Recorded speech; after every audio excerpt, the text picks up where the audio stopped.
Better get that brass ready. Huh. Here we go. Hey, welcome back to another installment of this series. In this video I will be ranking all SM girl group members' solo debut. Just like the JYP one, I will only include girl group member who debuted as soloist, or soloist who later debuted in a girl group. Also SM station is not included in this list except for Hyoyeon's. Now with all that being said, let's jump right into the ranking. Shake that brass.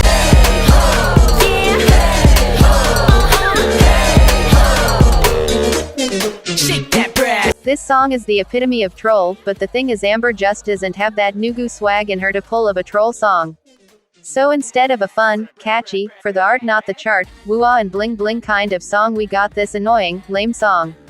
Jokes aside, it's just not a good song. The entirety of the song felt like it was made to be slightly comedic, but it's just came off annoying, from the clown music opening, to the way she sing and talk rap all over the track. We barely hear her singing when we all know that singing is Amber's strongest suit instead of rapping. So not only the song sucks ass, it's also unable to show us Amber's true skill as an idol. Not even a Taeyeon feature could help this song to be somewhat more listenable.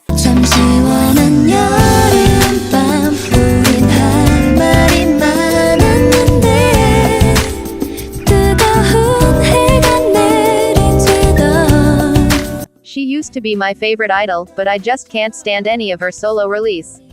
It's always some boring soft mid-tempo song. I get it, she's not the strongest vocalist or whatnot, but at least be a little creative. Yoona is the original K-pop it girl. She's a good dancer, super pretty face, has fun personality, and can act. Like, let's get creative with that. Maybe a theme-heavy song with cinematic music video or just anything interesting. But we all know a solo career is never a main priority for her, so I get why there is not a single creative effort by SM when it came to her solo so far. Mystery. Mystery.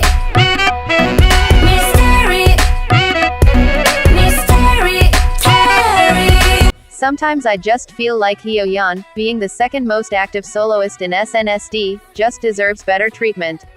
I mean, that's old news because that has always been the case since SNSD debuted, but after all these years that she dedicated to work under SM, why did it took them 16 years to give her an EP?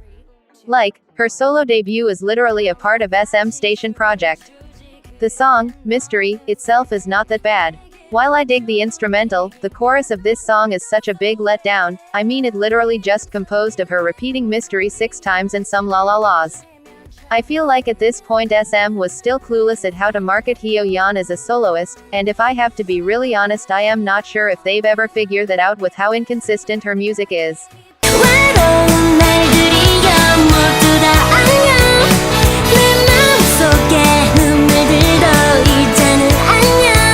I am glad that she could get her solo debut rather fast compared to the other Reve girls, but really, a remake album for a debut? That's definitely a choice. Good thing that Hello is the biggest solo hit by Red Velvet member, because I'd feel bad for Joy if her flop solo actually flopped in the chart too. She's my favorite in Red Velvet after all.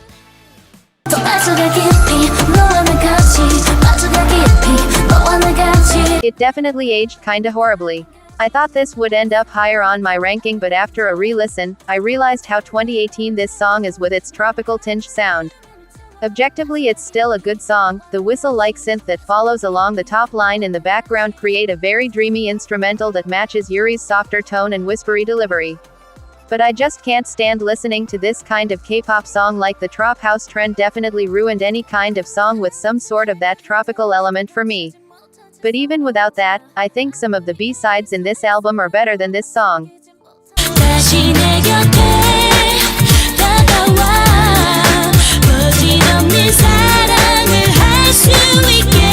Unlike most of the girls in this list, Donna started her career as a soloist before she later made her debut with Chon Song-ji the Grace.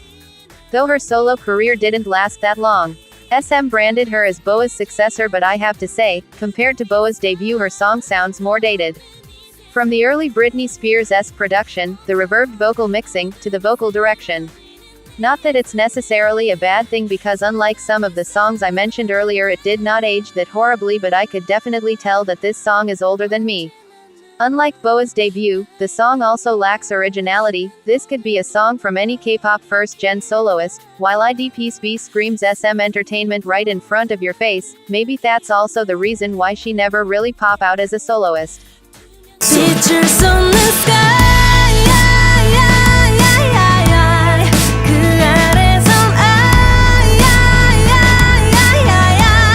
A career-defining song, that's definitely what I is. Taeyeon came right of the gate swinging, getting a hit song immediately. And I too fell in love instantly with this song, but I have to say, after some years I don't think I is that good of a song. I like how it showcases Taeyeon's vocal ability, and for a ballad song it has interesting production with a soft rock influence.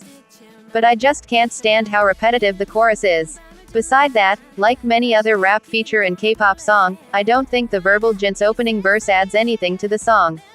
But it's not a bad song or anything, in fact I still like it for what it is, but being the most active soloist from this list today, I think Taeyeon has better songs from her pretty big and diverse catalog. I need you to hold me.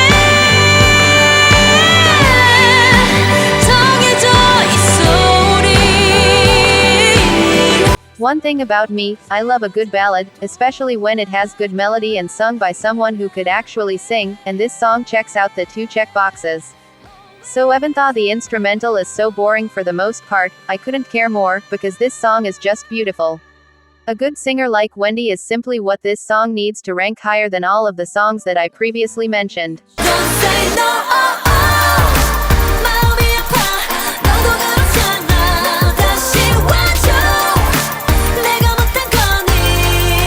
I still remember when she released this, people pitted her with Seulgi as Seulgi released her pre-release single around the same time as Seohyun's debut. And of course as in #real So1, I was in Seohyun's side, well not for long until Seulgi released Yes No Maybe. But still, Don't Say No got to be one of the best solo debut by SNSD member. The elegant and sultry sound that took some notes from 90s R&B song truly complement not only Seohyun's image but also her velvety voice. Though I just think it's funny how SM released two songs that clearly drew inspiration from The Way by Ariana Grande in a span of less than a month.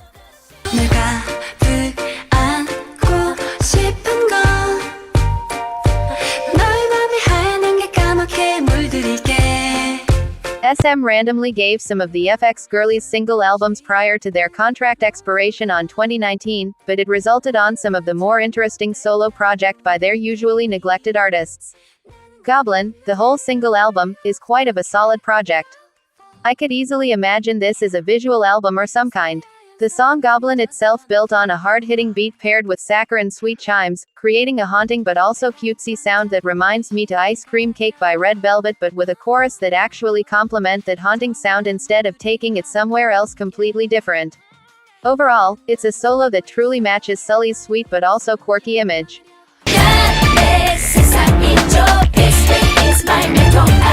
Putting her in this list felt like cheating because who the hell knows Boa as the member of Girls on Top or whatever the group name is. But anyway, IDP's is a career-defining debut, a timeless hit even. While some part of the song definitely felt somewhat dated, overall it's still fresh. This song just screams drama, from Boa's vocal delivery, the strings, the choir moment and the dance breaky, just love that. The use of electric guitar paired with orchestral strings in the opening sounds very SM Entertainment Core circa 2000s, something that I've been waiting for SM to bring back again. On top of that, the lyric is all about finding a perfect world in the internet. I just love a song about internet from the time when it's not a thing that literally everybody use.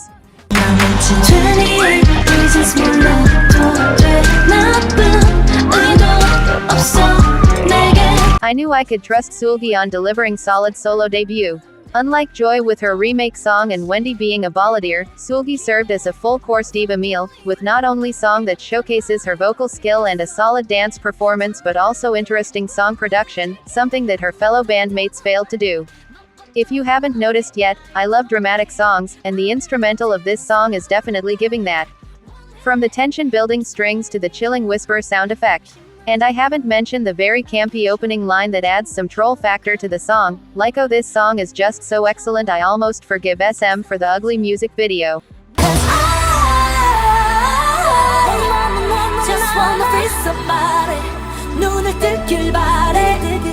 An outstanding vocalist and incredible dancer who always came up with banger. Yoona has always been my favorite in FX, but I have to be honest, I didn't get this song on my first listen. It was 2016, and I was just so over with all K-pop song with instrumental only hook. But listen to it years later, it still held up, still sounded fresh. Built on 90s throwback house beat, Free Somebody has an uplifting feel written all over it. While mainly a dance record, Free Somebody still highlights Yoona's vocal ability without discounting on the fun aspect of the song, something that a lot of K-pop main vocalists failed to do because they always make their solo debut with some ballad snooze fest. So props to Yoona for that, even though she barely even managed to get out of that main vocal curse, as all of her other releases under SM are literally just snoozer ballad and nothing else.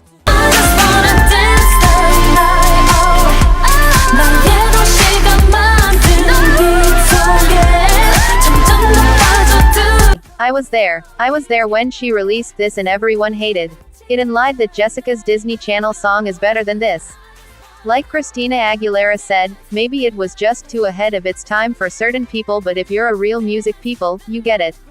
I Just Wanna Dance is a modern take on 80s inspired sound. I remember many people likened it to Carly Rae Jepsen stuff from the time, which I kinda understand. The approach is definitely felt more understated compared to most 80s inspired song, creating a more vibey, cool, but still nostalgic feel that is more in line with the current music trend rather than the cheesy and dramatic sound that we often associate with 80s inspired music. And I don't know, something about it just sounded very cool to my middle school brain, to the point that to this day this song still holds a special place in my heart. So, that concludes my ranking.